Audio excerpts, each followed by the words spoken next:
darles, gracias a Fernando, al Instituto, la posibilidad de dialogar mano a mano en un tema tan trascendente como es la nueva Ley de Servicios de Comunicación Audiovisual. Yo creo que es un hecho reparador de la vida política argentina la sanción de esta ley. Y es un hecho reparador de la injusticia que existía en nuestro país en este tema desde el año 1980, en que se sanciona el decreto ley de la dictadura militar. Es un hecho reparador porque pone fin a una situación de injusticia y además pone fin a una situación disparatada en materia de medios, ya que la ley, por un lado, era éticamente reprochable. Después de casi 29 años todavía seguía vigente, una ley con la firma de Videla. Era una ley que políticamente estaba basada en la doctrina de seguridad nacional, es decir, en ese mundo bipolar de los 60 y los 70, en el que las dos superpotencias peleaban por la hegemonía regional y cada una tenía sus enemigos externos e internos.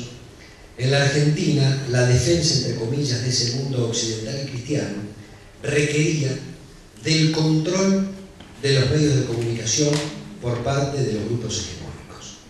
Y ese control de los medios de comunicación en la dictadura militar implicaba subordinar la comunicación a una cuestión de seguridad del Estado.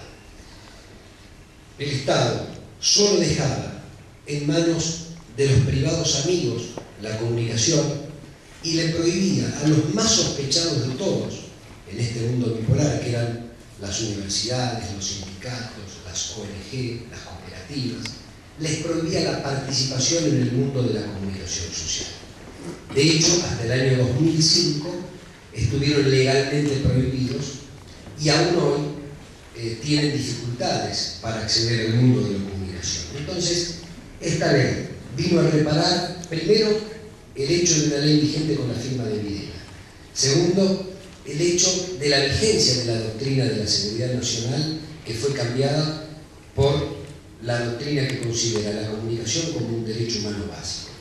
Y tercero, que pone negro sobre blanco una ley que había sido hecha cuando la televisión era en blanco y negro y las radios de frecuencia modulada no existían, y que realmente hacía esto impracticable.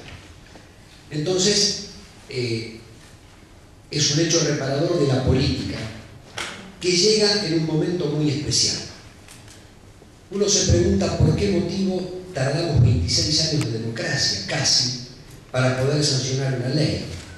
Y me parece que la respuesta a esa pregunta es muy obvia, pero que nos la debemos formular y responder permanentemente, como para poder dar un marco real al gran debate que se dio en estos meses. Si la Argentina pudo sentar en el banquillo de los acusados a los máximos responsables del terrorismo de Estado, y fue el único país que los pudo juzgar a través de la justicia ordinaria, si pudo cambiar la Constitución, si pudo sancionar una serie de leyes a lo largo de estos 26 años que fueron trascendentes para el conjunto de la sociedad, ¿por qué no había podido sancionar una ley de radiodifusión? Y la respuesta está en la presión de los grandes grupos, que a lo largo de todos estos años, desde 1983 en adelante, impidieron sistemáticamente que existiera una ley de la democracia. Y entonces, hasta la semana pasada, nosotros teníamos la ley de la dictadura, porque aquellos que dicen que era la ley de la democracia porque se había modificado y tenía cerca de 200 modificaciones, era la ley de la dictadura, ya que el organismo todavía estaba intervenido, la doctrina de la seguridad nacional estaba vigente, era la ley de la dictadura modificada pura y exclusivamente por los intereses de los grupos económicos en estos 26 años. Cada reforma que se hizo, ya sea a través de una ley o a través de un decreto de necesidad y urgencia, había respondido a la necesidad de un grupo y no había sido el sistema democrático quien había podido modificar la ley. Y doy ejemplos. En el año 1989 se produce la primera reforma, por la Ley de Reforma del Estado. que introduce de contrabando en el artículo 65 una modificación a la prohibición de que los medios gráficos pudieran participar en radiodifusión. ¿Por qué motivo en esos primeros 6 años de democracia habían fracasado todos los intentos de modificar la ley?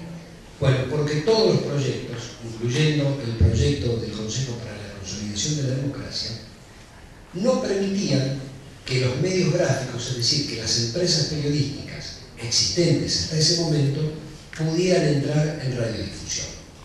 Y como todos los proyectos, tanto del Ejecutivo como de diputados, de los senadores, prohibía esto, se tuvo que esperar hasta la Ley de Reforma del Estado para introducir esa modificación.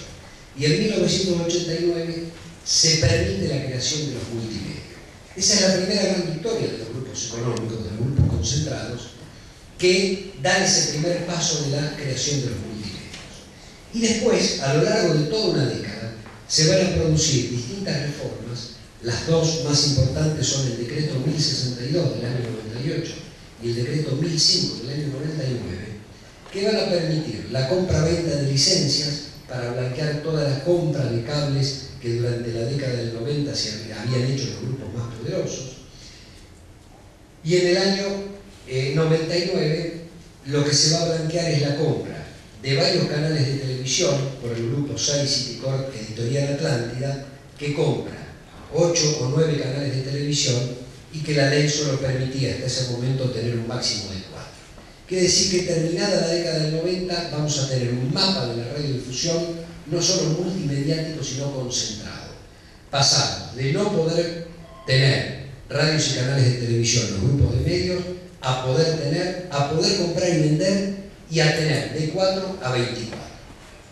A partir de allí, salvo la modificación que se hace en el año 2002 para permitir al Canal 7 tener repetidoras, a Canal 7 y a Radio Nacional, pero básicamente Canal 7, tener repetidoras de televisión, y a los gobiernos provinciales tener radios de amplitud modulada y canales de televisión, salvo esa reforma, que fue por ley, todas las demás reformas, por ley o por decreto, siguieron respondiendo a la necesidad de algún grupo.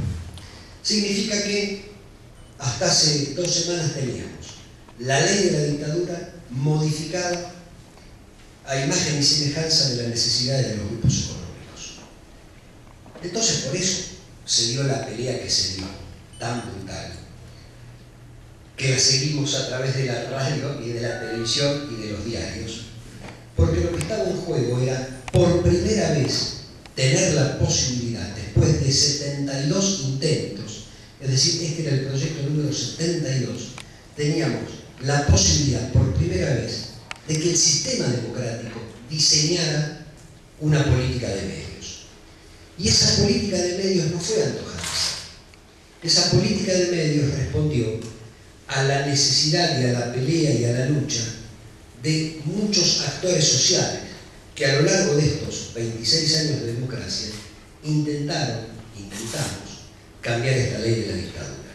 Por eso los 21 puntos y por eso todos los antecedentes que fueron tenidos en cuenta, no solo de legislación internacional, sino todos los antecedentes que el Congreso argentino había tenido en cuenta para poder cambiar esta ley. Por eso digo que es un hecho histórico y por eso la pelea fue tan brutal, porque estamos hablando de información, la información es poder, y no solo estamos hablando de poder económico, sino de poder político. El sistema político es quien regula formalmente las relaciones de poder en una sociedad. Tiene la legitimidad y la legalidad que le otorgan no solo las leyes, sino la voluntad popular. Pero hay un dato de la realidad y es que el sistema de medios, desde siempre, quiso imponer la agenda política. Esta tensión entre la política formal y los grupos de medios es una cuestión que no se va a resolver nunca y es parte del sistema democrático. Los medios siempre van a querer imponer agenda y los gobiernos tienen la obligación de gobernar y además les molesta que los medios los critiquen y tienen derecho también a criticar.